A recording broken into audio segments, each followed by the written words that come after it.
I gotta go corny here, but would Hmm. you say that you have a Mamba mentality? I mean, I have the book. It's in my top 10.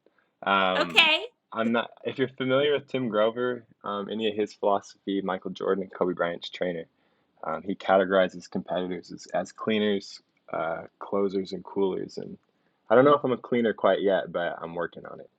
Wait, It's definitely a what goal. book is this? It's called Relentless by Tim Grover. Hmm. Gotta make a little note of that.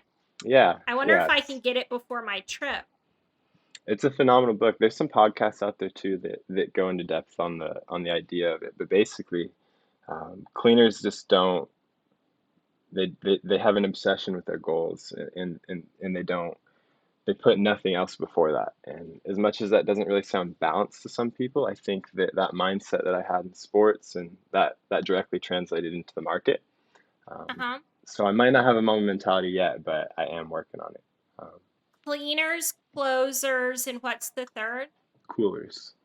Cool. Can you tell us what the other Hmm. two are? Yeah, so a cleaner is basically the epitome of, Michael Jordan's a cleaner, Tiger Woods is a cleaner, um, Matt Fitzpatrick is a cleaner. Uh, some coolers in sports are going to be people Wait, wait, that, wait, but what does that mean? yeah, so they're the relentless competitor, right? Like the Okay. level of detail and attention to your process that it takes to succeed in any field at the highest level. That's how I approach my trading. And I think that's a big reason why the community that I'm in wanted me to be on the podcast because that's what I preach consistently. It's approaching your process with the highest level of respect and dedication and understanding that when you do that, usually the results are just going to work out in your favor. That would be a closer and then or a cleaner, and then a closer is going to be somebody that you just, they can take the last shot in a game here and there, but you can't rely on them to win you championships. They show up to work on time and they leave on time, but they don't show up 15 minutes early and they don't leave 15 minutes late. And those people are necessary in organizations, but those people, they don't become CEOs. They don't become six-figure traders. They just stay average, and that's okay. But that's not where I'm aiming.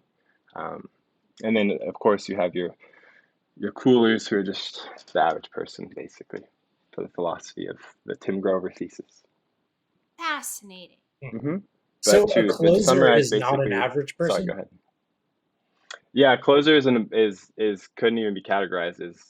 I would say that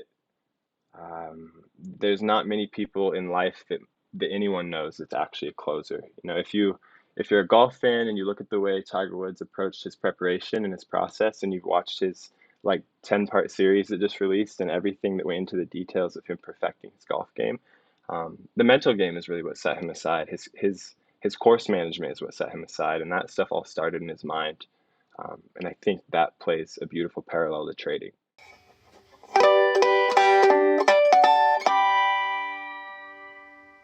By accessing this podcast, you acknowledge that the Penny Lane podcast makes no warranty, guarantee, or representation as to the accuracy or sufficiency of the information featured in this podcast.